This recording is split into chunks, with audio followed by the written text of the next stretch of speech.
She doesn't reject you with a no. She disarms you with a "wow, you're funny," said with that half smile that isn't a real smile. She doesn't send you away, she puts you on the bench with a "maybe someday." And you, programmed to be polite, respectful, and understanding, swallow hard and respond with the worst phrase a man can say in that moment. It's okay. But it's not. Because in that second, she tested you. And you failed. You were there, in the middle of a group, talking, trying to seem interesting.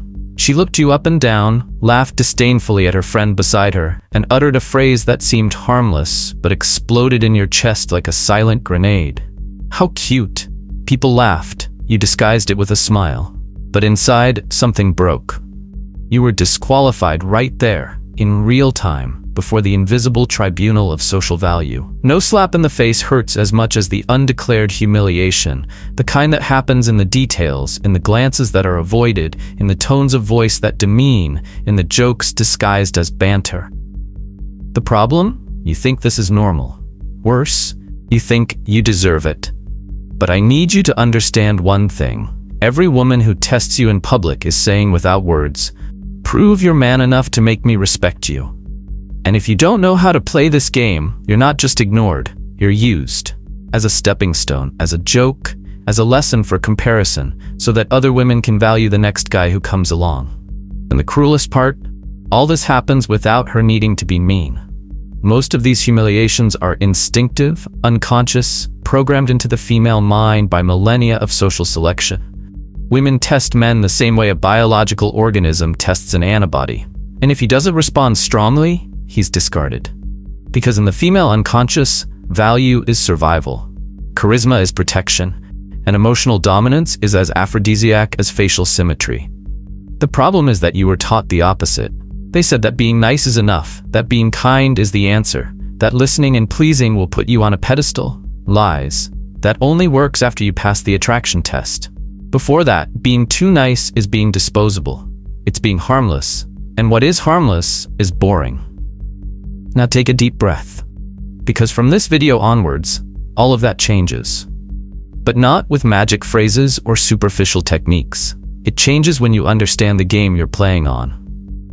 What you're going to learn here is the hidden mechanism of male social humiliation in modern interactions, and how to disarm it with a tool as subtle as it is brutal. Controlled arrogance.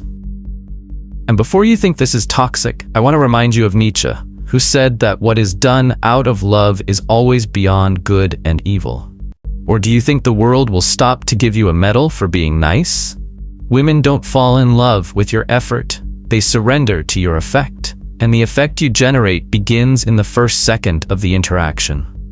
And if in the first second she feels that you are the type who needs her approval, you've already lost. And make no mistake, this type of interaction doesn't only happen at parties or during flirting. Silent social humiliation happens with coworkers, ex-girlfriends, female friends, even your own girlfriend. Women constantly scan the environment looking for the man who sets the tone. And if you don't know how to react, they test you and discard you. But there is a trick, a type of response that tips the scales. A type of behavior that communicates power without needing to shout, a way of smiling with elegant disdain, of speaking less and doing more, of being the presence that silences jokes before they even happen. A game that few know and that you will master. But before learning the trick, you need to see how brutal the game is. And that's what you're going to understand now. Because the humiliation you thought was personal is part of an ancient dance. And it only ends when you learn to dance better than it expected. The truth is brutal. Modern male humiliation isn't explicit, it's surgical, veiled, subtle, and therefore devastating. A woman doesn't need to insult you to diminish you. Simply reducing you with social irony in front of others is enough. And this kind of dynamic happens every day, in a variety of contexts, from a simple group interaction to a conversation behind closed doors. What you need to understand is that modern female humiliation is a form of evaluation. It's an emotional radar, an unconscious selection ritual. And if you don't respond with the right energy, you become the invisible nice guy. The nice guy nobody wants to date, the friend who serves as a stepping stone. She tests you to see if you're capable of mastering your own reality or if you'll try to enter hers like a puppy begging for affection. And if she sees you as someone who's always trying to prove their worth, she'll never respect you. And here lies the cruelest detail. This test isn't rational. It's biological. It's ancestral. It's instinctive. Women are conditioned, since caveman times, to quickly identify who is capable of leading, protecting, guiding, and who will bow at the first sign of tension. Not because she is bad, but because her subconscious is programmed to seek emotional and social security. And the man who doesn't know how to handle pressure, irony, or public discomfort represents a risk. You can be handsome, educated, successful. If she feels she emotionally dominates you, she loses interest. Because attraction doesn't stem from comfort, it stems from resolved conflict, from well-managed tension, from chaos transformed into order by a man who doesn't need to ask for respect. And the test that humiliates you is in fact a provocation disguised as a joke. Aren't you going to respond in kind? That's what's behind every sharp phrase, every dubious joke, every sarcastic comment. And when you react by trying to please, justify, or defend yourself, you respond like a boy. And she loses the desire to be a woman around you. This applies to that conversation in the group of friends where she interrupts you and everyone laughs. This applies to the curt WhatsApp message after you've been overly kind. It applies to the silence after you've declared your feelings. These are all different forms of the same thing, hierarchy tests. And if you don't know you're being tested, you'll always fail. Therefore, the first step to mastering the game of attraction is to stop seeing these moments as personal rejections and start seeing them as signals. You weren't rejected, you were scanned. And, in her eyes, you demonstrated that you're still trying to be accepted. What you need is to reverse this logic. Stop trying to be accepted and start being respected. Stop reacting and start leading the dance. Because yes, seduction is a dance. And the first one to lose the emotional rhythm is the one who steps on the other's foot and is eliminated from the game. Nietzsche said, "Happiness is the feeling that power grows." And what makes you most unhappy and most despicable in her eyes is the opposite, the feeling that you are socially powerless. When she tests you, she wants to feel that you will react with mastery, humor, firmness, and charm, not with desperation. In other words, every time you think she's humiliating you, in reality, she's opening the door. But only those who know how to maintain composure in the face of chaos can enter. And this is where many men go wrong. They think they need to respond with aggression, rudeness, or drama. And that's as pathetic as being submissive. Because the right response isn't to retaliate, it's to reverse the situation. The true social master doesn't try to win the argument. He shows, with few words and a firm presence, that he's not shaken by her tests. He laughs strategically. He responds with an intelligent, dry comment, full of subtext. He looks her in the eye and makes her uncomfortable, not with aggression, but with the feeling that she's lost control of the situation. That's what changes everything. Because, by losing control, she finds herself facing a man who cannot be emotionally dominated. And that's the true trigger of female attraction. It's not the six-pack abs, it's not the money, it's not the car, it's real-time emotional dominance. It's the ability to laugh at attempted humiliation, to take the lead in the narrative, to never beg for attention, validation, or acceptance. And the most interesting thing? The most beautiful women are the ones who test the most. Because they know, from experience, that most men will succumb to beauty. And when one appears who doesn't bow down, who treats her with class and strategic distance, he immediately stands out. Because he's rare. Because he's dangerous. Because he doesn't need her. And the man who doesn't need her is the man she wants. Social humiliation, therefore, is not the end. It's the filter. And if you learn to respond correctly, you not only pass through that filter, you become the new standard by which she will measure everyone else. Now stop and reflect. How many times have you been tested and not even realized it? How many times have you left an interaction with the feeling that something went wrong, but didn't know what? How many times have you been too nice, too polite, too approachable, and been rejected anyway? This isn't bad luck. It's the pattern. And the pattern needs to be broken now. Because as long as you live trying to be the nice guy, you will be the disposable guy. The modern woman seeks stimulation, she seeks challenge, she seeks emotional intensity. And if you don't offer that, someone else will. But the good news is, this can be learned. The answer exists. And it's not about memorizing ready-made phrases or faking a personality you don't have. It's about internalizing a single behavioral trick that transforms humiliation into desire. That turns testing into curiosity. That transforms discomfort into sexual tension. And this trick begins with one word: arrogance. Not that crude, empty, caricatured arrogance, but a strategic, playful, elegant arrogance. An emotional posture that communicates, I am in control, and you are testing the wrong man. This trick is what you will learn next.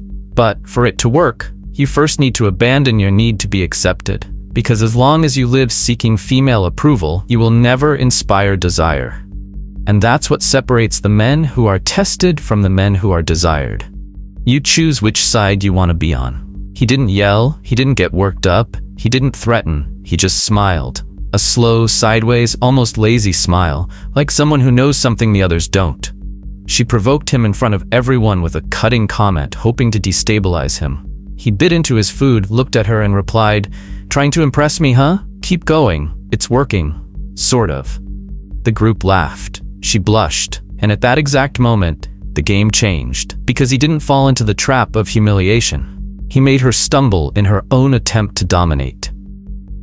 That's the power of controlled arrogance, the ability to transform a veiled attack into a stage for your social ascension. Most men will never understand this. They think they need to be agreeable all the time. Or at the opposite extreme, they think they need to be brutal to show who's boss. Betha ran. Seduction, as Oscar Wilde said, is the art of making the other person feel involved without knowing exactly why. And that why is almost always linked to how you handle tension. The man who masters tension masters attention. The man who deals with female sarcasm with a calm gaze and a sharp response, without needing to be aggressive, transmits such high value that his mere presence reorganizes the group's hierarchy. That's the real trick. What we call controlled arrogance is in fact a form of strategic presence, a form of elegant irony that says, I don't care about your approval, but it's fun to see you trying to test me. And here's the key. When you react with this kind of posture, you activate the most primitive triggers of female desire, the same ones that have been programmed by millennia of evolution. Women have been conditioned to be attracted to men who don't flinch, who stand their ground even when challenged, who are emotionally inaccessible in a magnetic way. That's why playful arrogance works, because it creates a powerful ambiguity. You're not being hostile, but you're not being submissive either. You're playfully teasing, but from a superior position. And that emotional superiority is what generates real attraction. Casanova knew this. He didn't win women over with flowers. He made them laugh and then challenged them with a double entendre. James Bond rarely compliments. He observes, provokes, tests back. Tony Stark, with his confident sarcasm, creates a gravitational field that all women want to enter. Because these men don't ask for space. They create space. They make others react to their behavior, not the other way around. And here's the practical part. How do you develop this strategic arrogance in your own life? It starts with a change in perception. You need to understand that every test, every irony, every attempt at disqualification that a woman throws at you is in fact an invitation. An invitation to take a stand, to show that you're not one of the easy ones, one of the predictable ones, one of the desperate ones. So when she says something like, "You must be a lot of trouble, huh?" The wrong response would be to justify it. Imagine I'm super easygoing. The right response would be, only when they're not up to par. This isn't rudeness. This is charming provocation. And charm is the most sophisticated form of power. Another example, she asks, "Do you always think like this?" Expecting you to back down, deny it, explain yourself. You reply, "Only on days that end with A." She laughs. You win. The trick here is not to give the woman what she expects. She tests you expecting an anxious response or an attack. When you respond with sarcastic humor, with strategic calm, you take her off script, and that generates curiosity, and curiosity generates fascination. But beware, this posture needs to be sustained consistently. It's no use using a good phrase if your body says you're uncomfortable. Controlled arrogance is 70% posture and 30% words. Your gaze needs to be firm, but not aggressive. Your tone of voice should be slowed down, almost bored. Your body language should be relaxed, taking up space as if you were at home anywhere. This creates the frame, and frame is your field of reality. It's what determines who leads the interaction. The man who dominates the frame is the man who dictates the emotional pace. And when you dominate the frame with strategic arrogance, you give the woman the feeling that she's dealing with someone above average. And what is above average is desirable. One of the biggest mistakes men make is thinking they need to win a woman over by showing how good, kind, and worthy they are. But as Robert Greene said, those who show off too much seem desperate. The real seducer never proves anything. He simply is. Strategic arrogance communicates exactly that. You're not trying to convince, you're letting her perceive it. And that in itself changes the dynamic. Now, let's look at an interesting contradiction. Many men are afraid of seeming arrogant because they've been taught to associate arrogance with rejection. Yes, poorly managed arrogance is repellent, but well-managed arrogance is magnetic. It needs to be mixed with a sense of humor, lightness, and a certain detachment. It's like playing chess with a glass of wine in your hand. You're playing seriously, but you're having fun. And that elegant fun is irresistible. Another key point, strategic arrogance doesn't need to be constant. In fact, it works best when alternated with moments of genuine attention. You provoke, challenge, disarm, and then, in an unexpected moment, you sincerely praise. This breaks the emotional pattern. It creates a contrast that makes your presence addictive. It's the principle of intermittent reward, one of the most powerful psychological triggers of emotional addiction. What most emotionally addicts a woman isn't the guy who always praises her. It's the guy who challenges her and then suddenly acknowledges her, who is difficult but not inaccessible, who seems unshakable but reveals, in rare moments, a validating look. That's high-level emotional engineering, and you can apply it now. Remember the last time a woman tested you? You can revisit that scene with this new filter. What would have happened if, instead of justifying yourself, you had simply looked at her, raised an eyebrow, and said, "Funny, I was going to say the same about you." Silence, tension, and then laughter. Because when you take control away from her, she feels, in her body, that she is facing a man who doesn't bend. And that's the kind of man her instinct recognizes as valuable. Even if her ego resists, her body reacts. That's true attraction. And now comes the key point. This posture isn't just for seduction. It changes your perception at work, in friendships, in family, because every human being responds to the same trigger. The one who leads the emotion in the room leads the room. And the emotional leader isn't the one who shouts, nor the one who submits. It's the one who smiles when everyone is tense. It's the one who makes jokes when everyone is explaining themselves. It's the one who doesn't react, but creates reactions. Controlled arrogance is one of the most sophisticated expressions of social leadership. Because it requires no effort, it demands emotional intelligence, self-control, and contextual awareness. And it can and should be trained. Start small. Respond to irony with irony. Practice facial expressions in front of the mirror. Practice a slow, steady, slightly disdainful gaze. Refine your voice. Learn to use pauses. Control silence. Because often, silence is worth more than any argument. And the woman who tests you often just wants to know if you have the courage to face her calmly. And when you do, she melts, and she gets closer, and she starts to qualify herself. Because the game reverses, and she realizes that the man who doesn't try to please is the only one who deserves to be pleased. That's the turning point. The moment when you stop reacting and start leading, where you stop being the humiliated one and become the enigmatic one, where you exchange anxiety for presence, submission for provocation, desperation for scarcity. And when you understand this, the world changes, interactions change, women change, because the game changes. But there's still a level above, a stage where you not only master the tension, but create a field around you that makes people feel that being by your side is a privilege, where you no longer need to answer tests because you have become the standard, the center, the benchmark. And that is the end point of strategic seduction. That's where we go now. You're no longer playing to win. You've already won when she realizes that being by your side is different from being with any other man. And not because you shout louder or show off more, or try to prove your worth all the time. But precisely because you don't need to. Your silence speaks louder. Your gaze commands more than any argument. Your presence changes the atmosphere. You've become the center. And the center doesn't rotate, it attracts. That's true social dominance. The ability to generate magnetism without visible effort. To transform every interaction into an emotional experience. To make the people around you want to align themselves with your energy, even without understanding exactly why. And this begins with a brutal principle. The most valued man is the one who doesn't strive to be accepted, but lives as if acceptance were already inevitable. That's an absolute frame.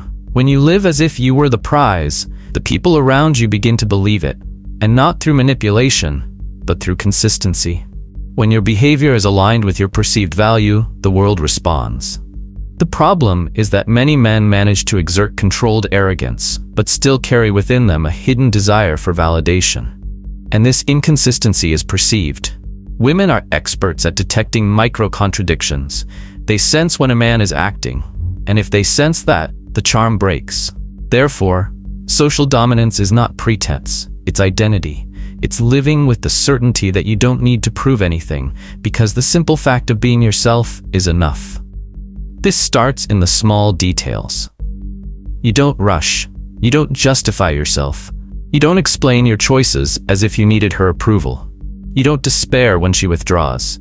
You don't try to keep the conversation alive when it cools down. Because you know, the man who needs to make an effort to be remembered has already lost. The man who leaves his mark through absence is the one who is never forgotten. And social dominance is precisely that. Knowing when to withdraw, knowing when to be silent, knowing when not to respond. Because your silence carries more value than the noisy presence of others. Women fall in love with internal narratives, and when you leave empty spaces, she fills them with projections. She imagines, she idealizes, she creates stories, and no story is more powerful than the one she invents herself. That's why mysterious men are so seductive. Because mystery isn't the absence of information, it's the absence of need. It's a presence that doesn't overdo it. It's a gaze that doesn't reveal everything. It's a touch that doesn't plead. And this is only possible when you master yourself. When you understand that control isn't about controlling others, but about being emotionally uncontrollable. True social mastery is born from inner stability. And it's this stability that transforms you into a magnetic pole. Think of figures like Don Draper, Tyler Durden, or even Morpheus in The Matrix. They all share a common trait. They are the center of gravity of their universe. They don't ask permission. They don't explain themselves. They don't try to convince. They live at such a coherent, solid frequency that anyone who comes into contact with them feels the need to align themselves or leave. This is the highest point of the game. When you're no longer seducing, you're being. And your being is already irresistible. But how do you reach this point? By practicing strategic emotional detachment, learning to observe more than react, to speak less and say more with your eyes, to maintain your value regardless of external reactions. When she ignores you, you don't react. When she challenges you, you don't justify yourself. When she distances herself, you don't chase after her. You simply keep your energy field intact. And this, in her eyes, is a rare kind of power. Because you become an enigma, an emotional challenge, a type of man she rarely encounters. And this type of man generates a subtle but overwhelming feeling. Being with you is a privilege. And what is a privilege cannot be trivialized, cannot be disrespected, cannot be tested without consequences. And she feels this. She changes her tone. She starts to measure her words. She begins to seek your approval, not the other way around, because you've reversed the logic. You're no longer just a participant in the game. You've become the prize. And at this point, you don't need to prove anything anymore, because she's already figured it all out. But this isn't the end. It's a new beginning. The beginning of a life where your presence carries more power than 1,000 words, where you don't need to show off to be noticed, where your absence has more impact than the presence of anyone else. And that's the true achievement. When a woman looks at you and feels she's found something too rare to be treated as ordinary. A man who knows who he is, who never bows down, who never despairs, who never sacrifices his own center to please. A man whose very existence is a silent seduction. That's you, if you have the courage to take that place, because the throne is empty. But only those who don't beg sit on it. And those who sit never play the game the same way again. She didn't reject you because you were bad. She rejected you because you were too available. The exact moment you stopped everything to prove your worth, she lost interest in discovering who you were. And that's the silent cruelty of seduction. The more you try to be the ideal man, the further you move away from what truly attracts her. It's not about being good, it's about being enigmatic. And this is exactly where the emotional bankruptcy of 90% of men begins. They try to conquer female desire with logic, effort, and availability, while female desire responds to scarcity, ambiguity, and tension. What she wants isn't the certainty of your presence, it's the doubt about what you feel. The anxiety of what if, the addiction to trying to decipher a man who doesn't fully commit. What Freud brutally showed us is that we are creatures of the unconscious, driven by impulses that reject what is easy and desire what threatens to escape. The human mind is driven by lack, not by fullness. And here's the key. What you give away for free, her unconscious automatically devalues. Freud called this repression. The more something frustrates us, the more it is inscribed in the unconscious as an unresolved desire. Now imagine the effect of this on seduction. A woman doesn't desire the man who always says yes. She desires the one who frustrates her, the one who disappears, the one who doesn't respond, the one who resists. It is onto this man that she projects the desire for conquest. And it's not because he's better, it's because he's inaccessible. Attraction is a paradox. It grows in absence, not in presence. And the more you try to prove you're the right guy, the more you reveal that you have no self-worth, that you depend on her validation. And that's the kiss of death for desire.